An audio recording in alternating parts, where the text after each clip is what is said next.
Hi, I'm your host, Jürgen Strauss from Innova.Buzz, and I'm really excited today to welcome to the Innova.Buzz podcast from Asheville, North Carolina in the USA, Erika Andresen, who's a business continuity and resilience expert. She's also a lawyer, a professor of emergency management, an Army veteran, and an author. Welcome to the Innova.Buzz podcast, Erika. It's a real privilege to have you as my guest. Thank you. It's a privilege to be invited and to be a guest. Now, Alice Dudley Cash, who was our guest on episode 452, she introduced us and suggested that we have a conversation. So, a big hello to Alice. Hi, Arliss. Thank you. Now, Erika, you help businesses and you say not inadvertently kill themselves by teaching them and empowering them about business continuity plans. And I love the business name, the acronym EaaS, like similar to SaaS, but EaaS stands for Erika as a Service. That's right. Really keen to dig into all of those things. Now, before we dig into business continuity plans and why that's important, what's the impact you're making in the world today? One of my favorite things, and it's wonderful I get to marry two of my loves, which is business continuity and emergency management. And one of my favorite things from anything I've ever taught, it is the whole community response, which is something that was promulgated by FEMA starting back in the Obama administration. So FEMA is the Federal Emergency Management Agency for the United States, and they're the ones who respond to natural disasters. And what they're really trying to do with the whole community response is when it comes to recovery and putting it in the hands of the local citizens, putting it in the hands of the businesses that are there and the entities that are there, because it's really about getting to a return to normalcy. And what makes people and a community resilient is the ability to have something resembling normal, especially after you go through a disaster or disruption, a major disaster that's going to impact your life. And you want something that kind of feels like normal. You're never going to be normal again because what's normal is going to change. It's going to be a new normal. And part and parcel of that is something simple like just going to get a cup of coffee. And if a business is there to be able to do that, serve them a hot plate of food, give them a cup of coffee, that's one thing that gets them closer to being resilient and having a return to normalcy. And I think it's really important. I don't think businesses really understand that outside the four walls of their actual brick and mortar location or wherever it is that they're working from, that the impact that they have, not just providing their services to a community in the good times, but especially in the bad times, just how vital and integral that is. Yeah, and there were some wonderful stories in particularly the early days of the COVID-19 pandemic and lockdowns, and where businesses actually went out into the community. And one example that I recall was a business that it was a cafe, and they basically went out into the community and provided free coffees to all the office workers that were kind of no longer going to the office. I don't know where they were gathering, but they were doing that. And of course, by doing that, they're engaging with the community. They're kind of showing this new normal that you were talking about in the times when the disaster was happening. By you can still get your coffee. We're still here to provide you the coffee. And of course, once that situation was over, once people came back into the office, where do they go to buy their coffee? Exactly. Hmm. Exactly. And one thing that a lot of people don't know about, and Anheuser-Busch kind of needs some good PR at this point because they're really being brought through the ringer with something recently for Bud Light. But when there is a natural disaster, since one of the two main ingredients of beer is water, they actually will stop producing beer and can water for drinkable potable water and deliver that to a disaster site. So again, even though they're not necessarily impacted, businesses do have a huge impact on the community and what they can do to serve the community.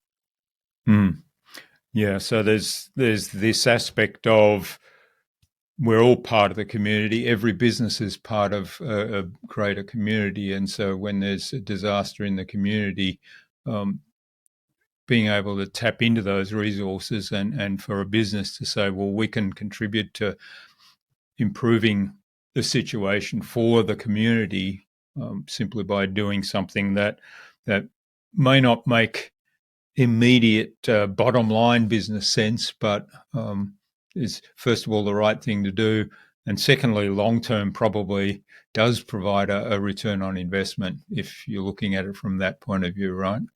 Exactly. And I think a lot of people forget that one of their most important and valuable assets is their reputation. So, when you are there to show up, when you are there, when you have your sign that says, yes, we are open again, or we're even open and welcome, that Hmm. is vitally important. Never mind, how much you charge or what your product is, just being present. And you cannot put a price tag on that in a lot of ways. Hmm. All right. Well, let's go into the topic of business continuity and what you've learnt from your work with disasters, and you've worked in actual disasters where it's been a life or death situation that you've had to deal with. Um, what what are some of the lessons that you've taken out of that apply to business that really highlight for people why they should be looking at this seriously? Well, I think one of the things that had inspired me, I was in Afghanistan, and my job there was a lot of things, but it was making sure what we were doing was legal because, I'm a lawyer still, recovering, but I'm still a lawyer. And when we would do some things for risk management, just every mission we want outside of the gate of the installation that we were on or the base, we had to do a most likely, least likely, most deadly course of action, and deadly to us. And always thinking about the mission needs to continue. We still need to achieve our goal. And how do we plan around that? At the same time, I was also studying and finishing my MPA degree. And one of the, for one of the courses, I was reading an article from a business review journal, and it was asking businesses who had suffered through Superstorm Sandy what a whole series of questions. One of them is what had happened, what was the impact, and the final question is what are you doing for next time? And almost every single one of them said, "Oh, this is not going to happen again." And I'm Hmm. like, "Wow, you really have no idea that this is going to be a problem." And that was 2016 that I read that, and I was like, I want to, if I ever get out of the military, I want to be able to do this for businesses because and especially small businesses, because large corporations and international corporations, financial institutions, higher education institutions, hospitals, they all do this. They all do business continuity. And a lot of small and mid-sized businesses don't because they don't know about it. And it's not like there is a barrier to entry or you need to be a certain size in order to Hmm. do business continuity. Because like you could scale up, you could also scale down some of the things that you do for business continuity. And I find that when I first started working doing response to a disaster, so one of the installations I was on, there was massive flooding outside our gates and also within our gates.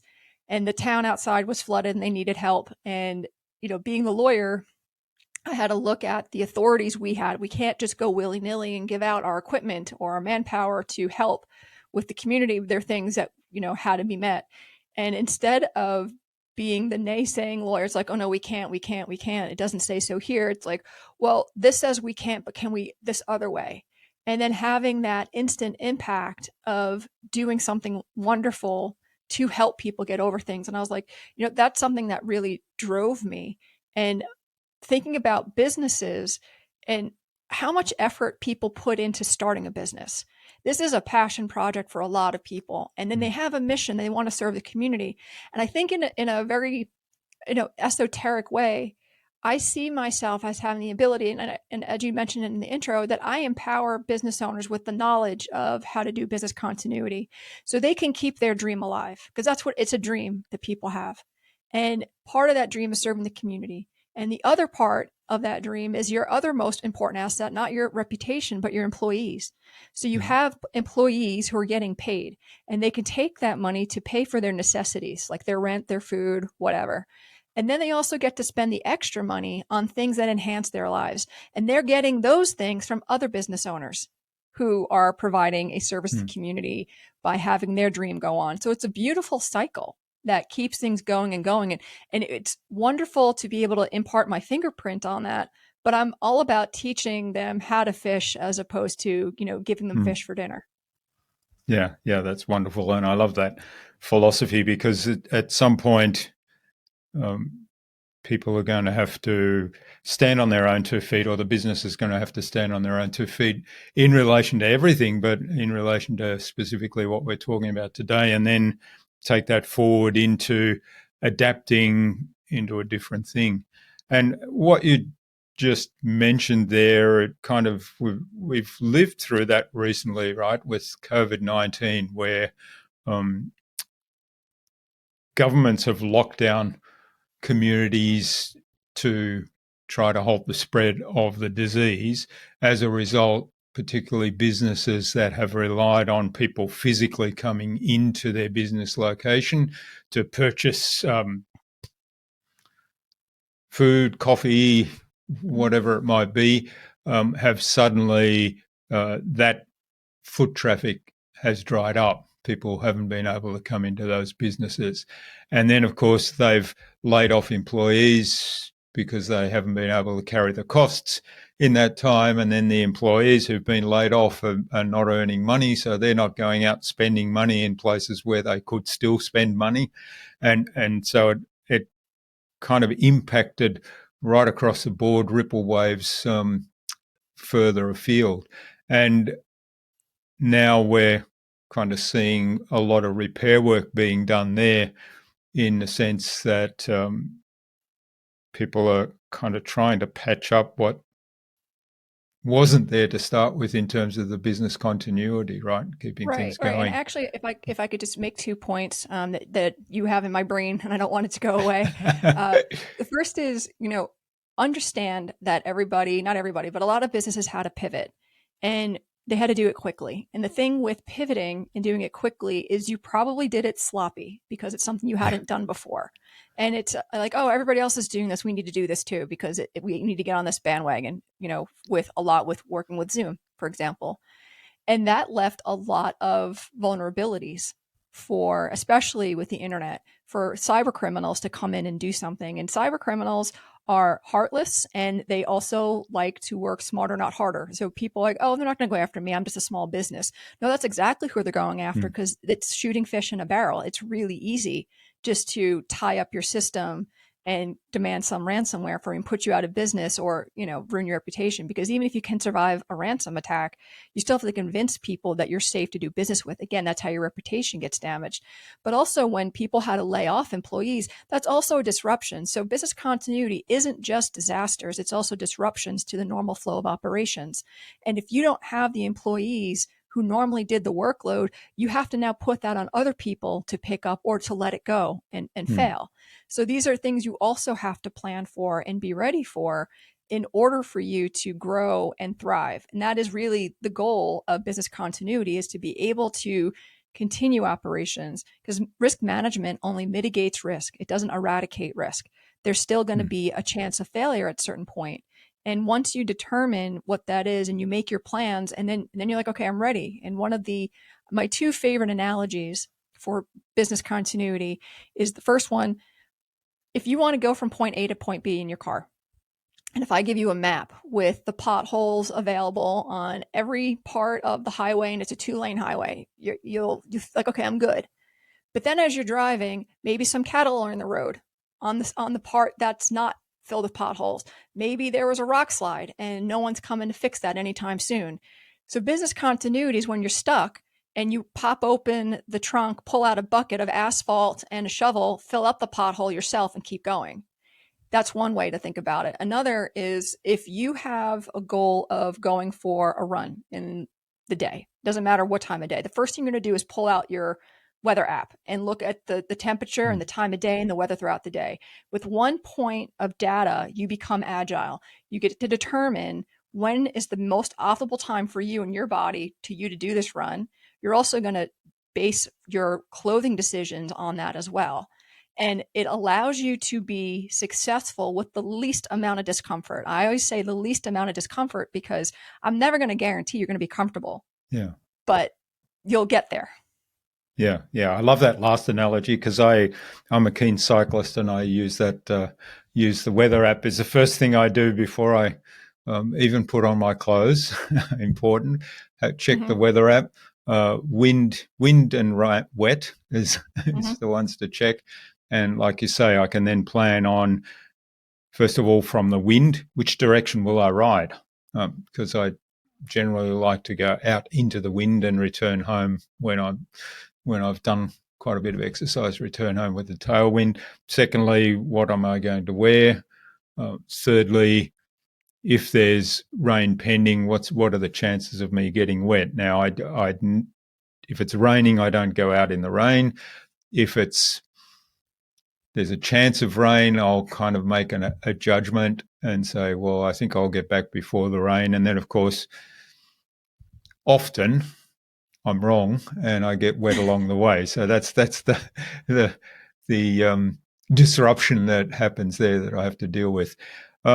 You mentioned before about people saying, well, this is not going to happen again, kind of scenario. And I wonder, how can we change people's mindset in that? Because something else will happen. Maybe it's not that particular thing that you've just been through, but something else will happen that will either disrupt the business or worse. How can we, first of all, change the mindset, and what are some of the generic things to put into place that are not specific to, let's say, a pandemic or a flood or fires that we have here, but that are more generic so that we do become agile, as you mentioned, and can respond to any kind of disaster which we can't foresee. Right. So one of the things that, a couple of things that make emergency management and business continuity similar is there are emergencies or disruptions that happen every day, but they're smaller scale and they happen with maybe just a hiccup, a pause, if anything at all. But most of the times we're equipped to handle them and it's not a big deal. So with business continuity, one of the first things you need to do is figure out if you have any single points of failure within your business. And it doesn't matter if a hurricane is coming or an earthquake or a tornado or a cyclone or a wildfire. You need to figure out, it could be simply that you're the only person that has all the passwords to everything in the business. And then if you get into a car accident and are incapacitated, I don't want to be morbid and say you get killed, but like if you're incapacitated, how is your business going to run without some backup? And that is figuring out whether or not you have these single points of failure, because you want to be flexible, not brittle when something happens.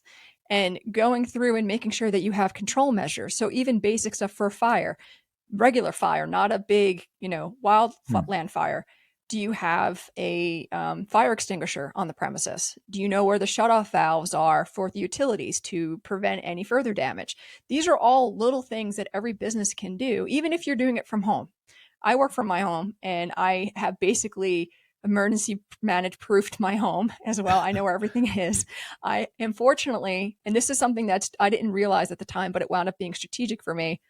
If you want to expand your business or you're looking for a location, make sure it is on the power grid of the hospital or somewhere that is critical infrastructure, because when the power goes out, guess whose power goes on first? It's those places. So when they put and we get a lot of thunderstorms here that knock out the power. So when the projection is 4 hours, my power is back on in 45 minutes because the hospital is like 2 miles away from me. So that's something to think about if you're future planning, or if you're lucky enough to be like, wait, am I in the power grid of the hospital? I am. Awesome. So Yeah, seeing if you have control measures and not just identifying. This is one thing. You can go through your business and be like, you know what? Yeah, I'm the only person with my passwords. I have no fire extinguishers. We need to get one. I need a backup generator for this.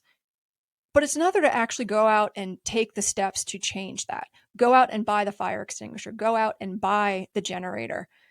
Actually figure out a way to pass on your passwords, but do it in a safe way to only one person, and make sure you have some type of like multi-factor authentication. You know what I'm trying to say? Yeah, authentication. I've just been working on that for my father, so I remember it. Oh gosh, yeah. Dealing with parents and having older parents, and my mom loves. She's twice now given out all her PII to some scammer. She's like, but they had a case number. I'm like, oh my god, no, nobody cares about your Amazon spending. Trust me, they don't Yeah. want all this information. Stop giving out your social security code to everybody.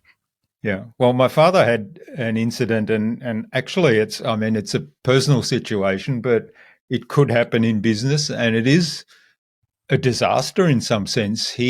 Um, I suspect he changed his password. I mean, he says, no, I didn't.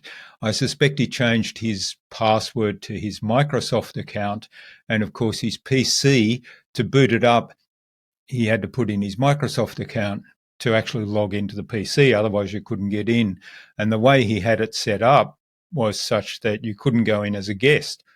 So the only way you could access the computer was through the Microsoft password. And he said, can you help me fix this? So I had a few goes and, what's your password? So we tried all the different passwords that he mentioned. And of course, at some point, we locked up the account. So ultimately, I managed to get into his Microsoft account through another computer and say lost password, and got the password reset through his phone. And we reset it. And that's how I found out, it's a different password. You must have changed it. So then we set up a password management system with the two-factor authentication and everything. But that could happen in a business, couldn't it? Somebody Yeah, just forgets a password, and all of a yeah, sudden you're locked out of absolutely. all your systems.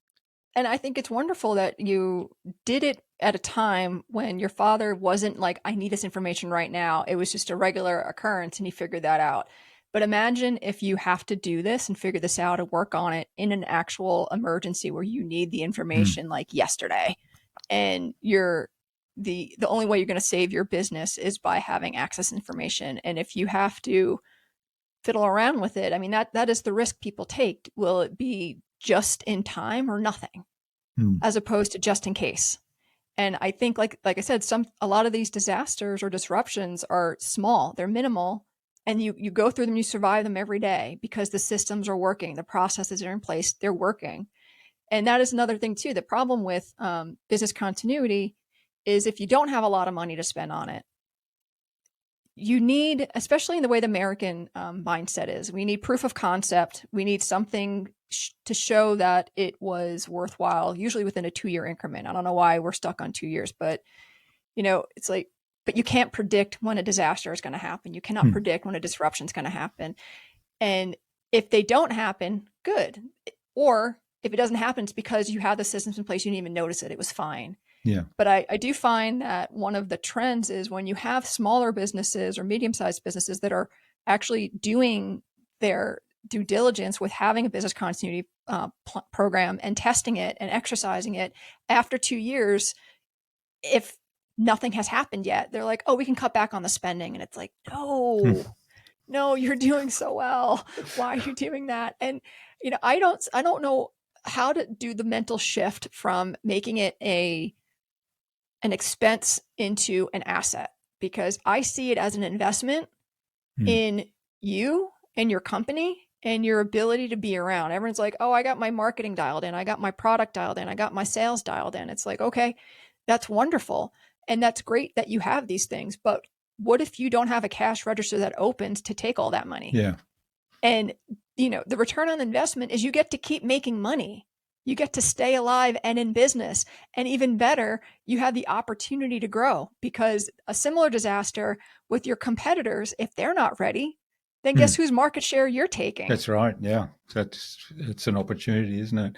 Yeah. I like what you said there earlier in terms of thinking of it as a just in case rather than a just in time, because as you say, when the disruption or disaster happens and you have to respond to it critically, you're likely to do some sort of patchwork to get things happening really quickly.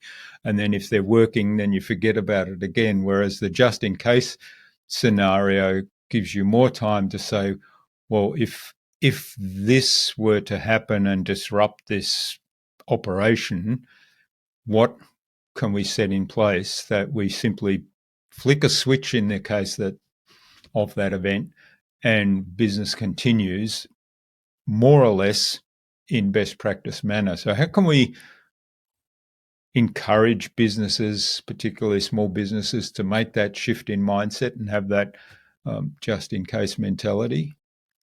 That is the $1 million question that every business continuity professional has been trying to answer. And I think scare tactics don't work. It's not about, I'm not trying to be the boogeyman and saying that, these doomsday things are going to happen. But when you think about, if your plan is to, I'll roll the dice, and if I have to close, I'll close. And if I survive, then okay, then I'll worry about it then. First of all, how does it make sense to spend hundreds and thousands of dollars after the fact when you could have spent like a few before? Because the rate is from every $1 spent, you save $7 on the back end, because number one, things are on your terms.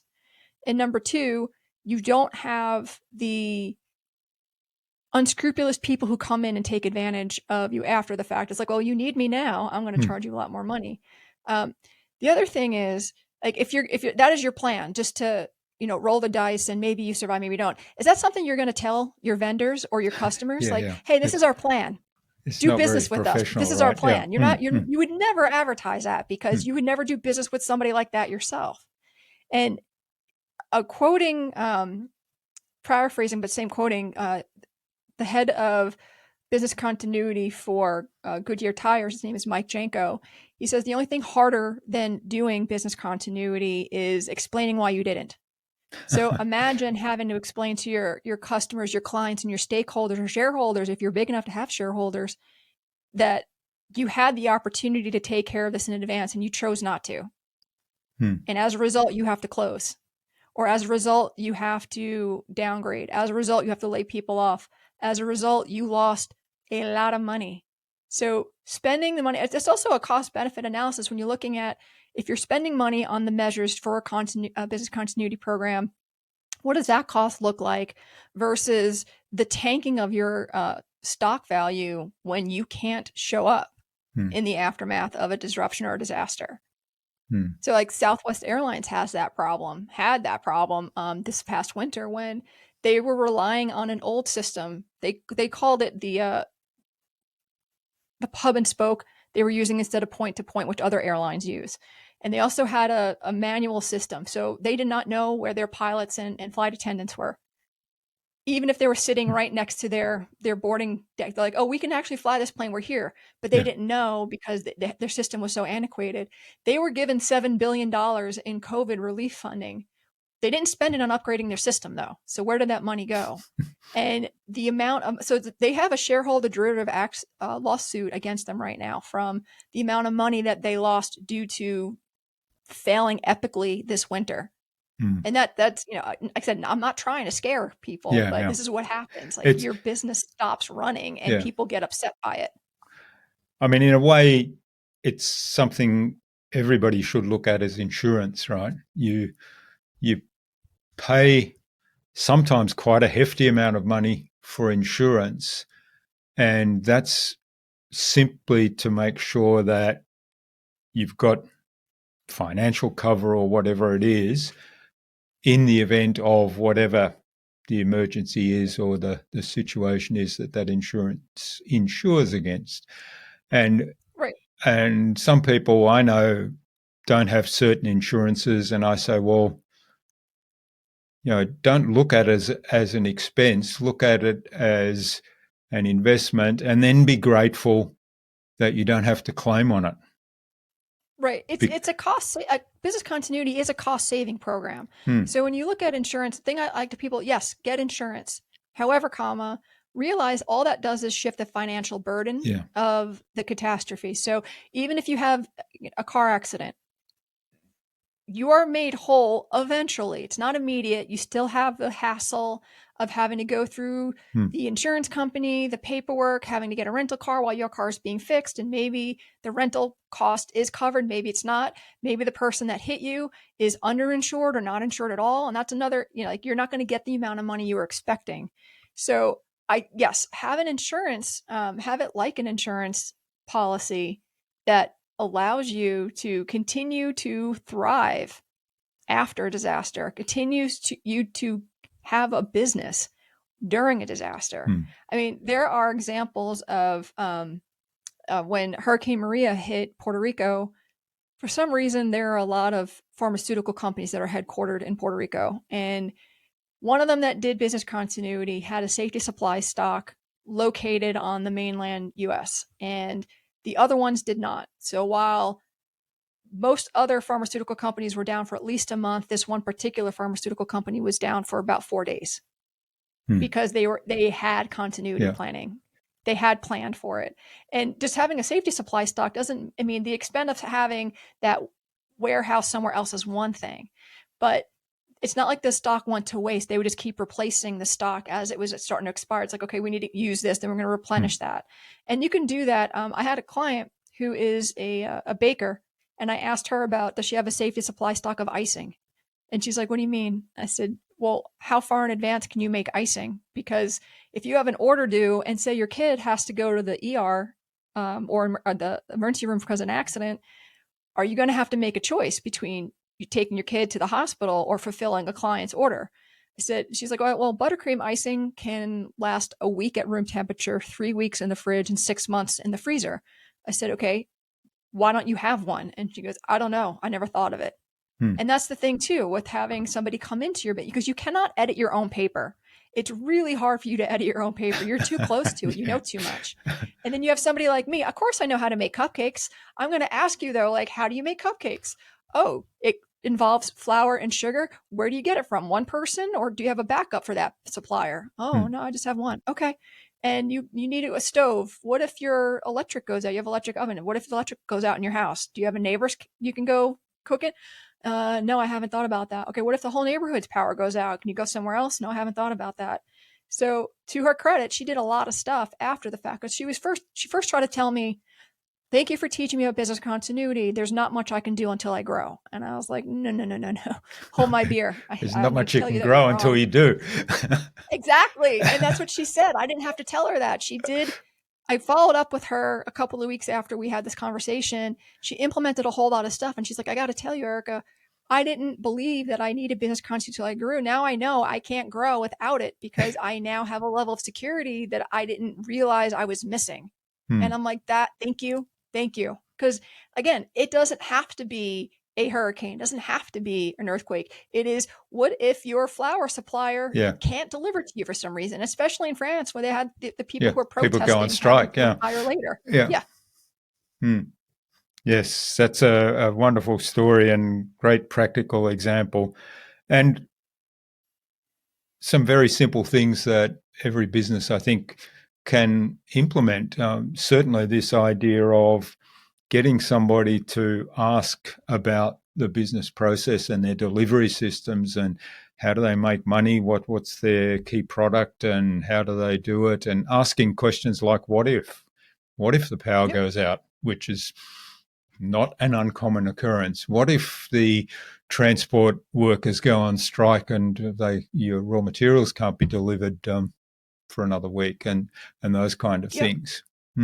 Yeah, just even looking out into current events or future predicted events. So we know COVID really messed up the supply chain in the United States. I'm not sure how it was in Australia, absolutely. but it was terrible.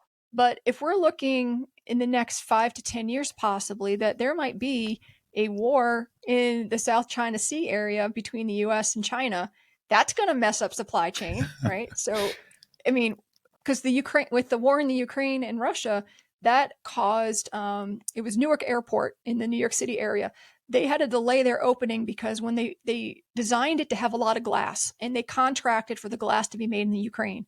Then the war started, and the men who were in the glass factories, they had to go to war. So there was a delay in that shipment. So war does mess up a lot of things. Yeah. And it's not, so like I said, it's not just, you think it's so far away from you, even with September 11th. That's right. The amount of stuff that happened directly in New York City, and I'm from New York City, and I was there that day.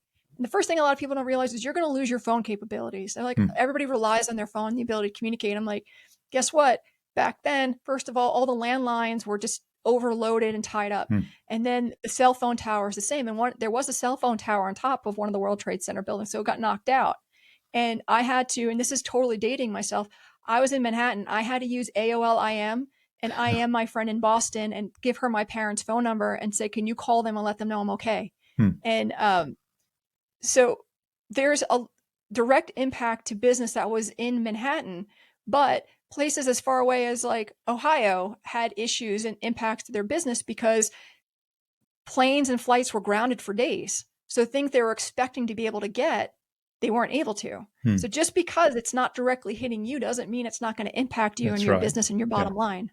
And with we're so close these days to everybody else in the world. It's like you said, the example in the Ukraine. I mean, the impact on wheat supplies and the cost of bread was one that we noticed straight away. And there's just an impact like whatever's happening in some remote part of the world, and you think, well, it's terrible for the people there, but it doesn't really impact me.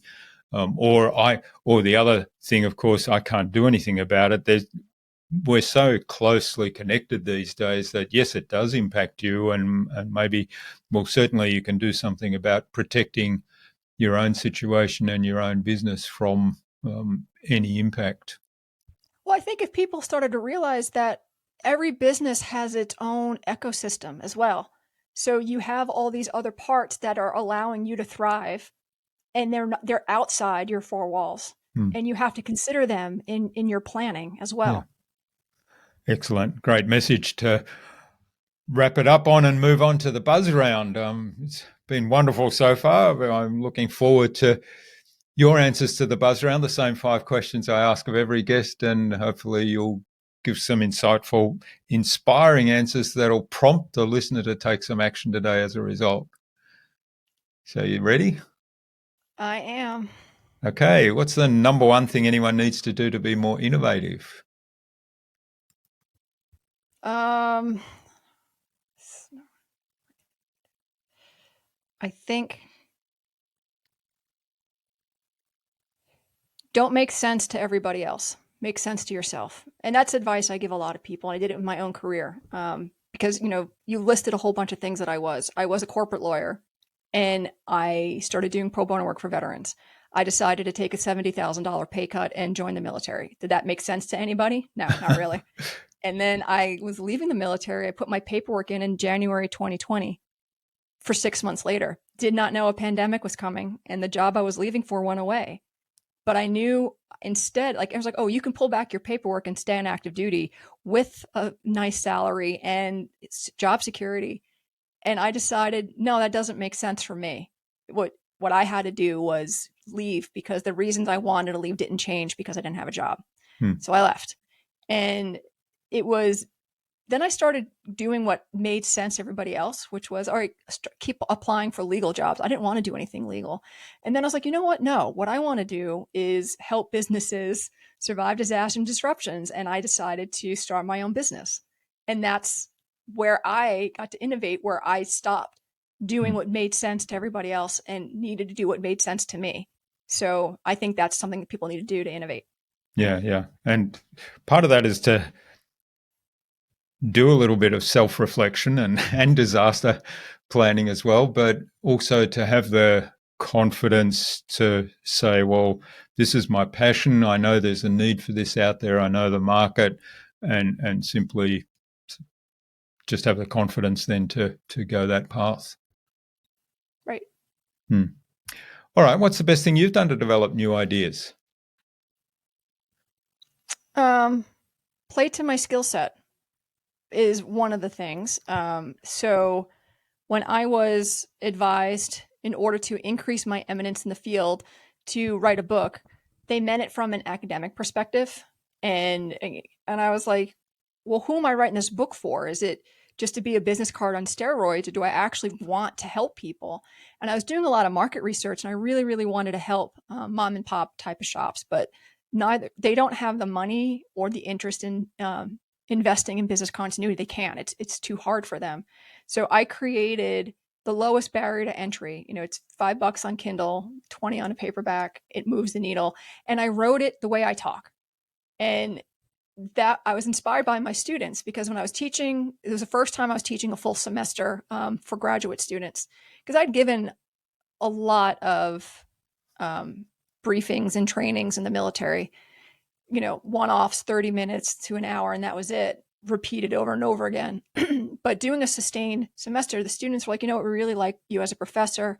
You don't talk like a professor. And I was like, I'm not quite sure if that's a good thing or not. They're like, no, you talk like a normal person. You don't talk from fear. You talk from your experience. And when I wrote my book the way I did, I gave it to a lot of people as pre-readers. And one of them was my sister, who has no interest in business at all. And I'm like, I just need to know that you understand this. And she's like, it was actually really funny, and I could hear you the whole entire time as I'm reading it, and it made a lot of sense. And I'm like, that's what I wanted to do. And one of my mentors who read it recently, he's like, Erika, why didn't you use this? Why didn't you use this? This is the term that everybody else uses. I said, I'm not writing what FEMA wrote. I'm writing it to make everybody else know what it is, because I need to reach my audience. Because business continuity does not appear in the title. It's not even on the back of the book. It has nothing, because business continuity does not have to be a foreign idea to people. It's something that everybody does every day, and it's something people really want to do. So yeah, just understanding what my strength was. And that was always my strength, even as an attorney, because I too, like cyber criminals, like to work smarter, not harder. I wanted to educate and make my clients understand, because if they understood, they could help me. I don't have to do everything. Yeah. And if they also understood, they wouldn't mess up what I was trying to do for them. Yeah, love it. Work smarter, not harder. Yeah, and really knowing how to express things in your own voice, but in your own voice in a way that resonates with your target audience. So, yeah, wonderful. Yeah, I have a lot of letters after my name, and I could use big words all the time. I can, depends on who my audience is. But at the end of the day, does that tell you I'm a genius? No, it doesn't. It tells you I might be a little pompous if I keep using that, if you don't understand what I'm saying. I think the goal is to get people to understand the message, and using big words that people don't know is hard in order to achieve that. Excellent. All right. Do you have a favorite resource you use most often? I'm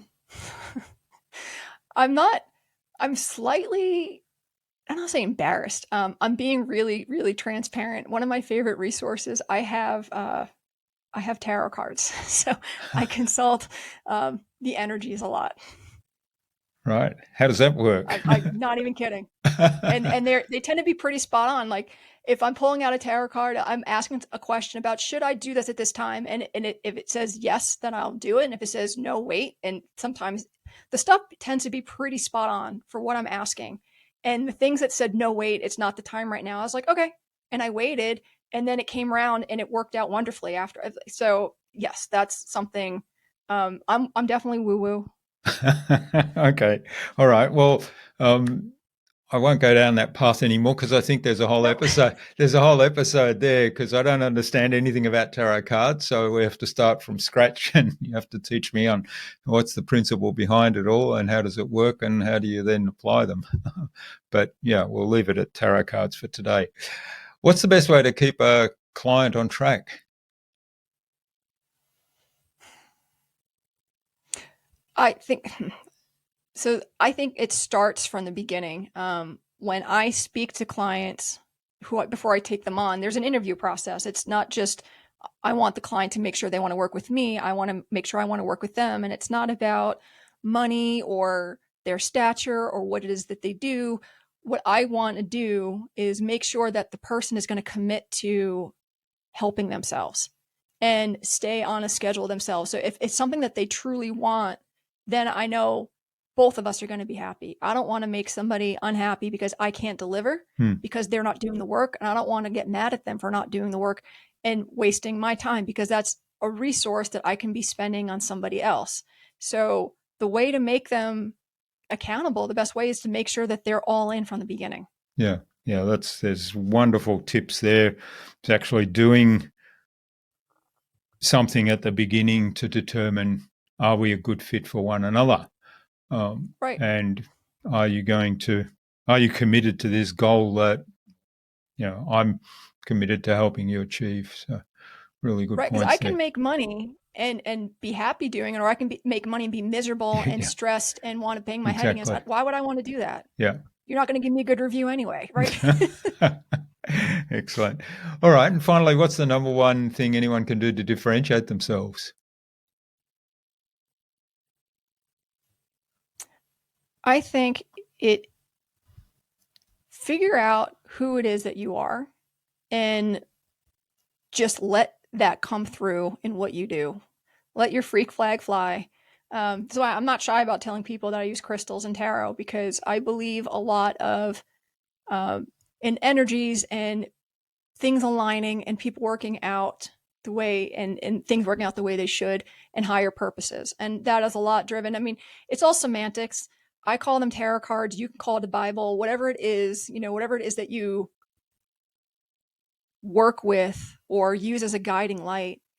Don't hide that, because it's going to draw the people who want to work with you to you, because they're like, I'm like-minded, or I respect that, or I'm intrigued by that. And it comes from a good place. It comes from a place of light and love and just wanting to help everybody. And if me coming from a place in light and love and wanting to help everybody makes you not want to work with me, then that's fine. Yeah. Don't. That's right. Goes back to the last We're question, not a good right? fit anyway. Yeah. Comes back to the last question. I like the flying your freak flag high.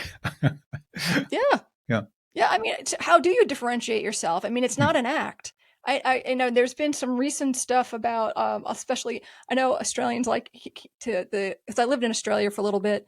The American politics are intriguing to Australians. So there's we've got a lot of stuff going on that's just terrible. And one of the congressmen, he came out, and he's from North Carolina, where I currently live. And he said, I'm walking at these people, and they're two different people. When the cameras are there, they're irate, they're angry, they're almost psychotic. But when the cameras are not in the meetings, they're closed door meetings, not open to the public, they're reasonable, they're nice. He's like, it's all an act.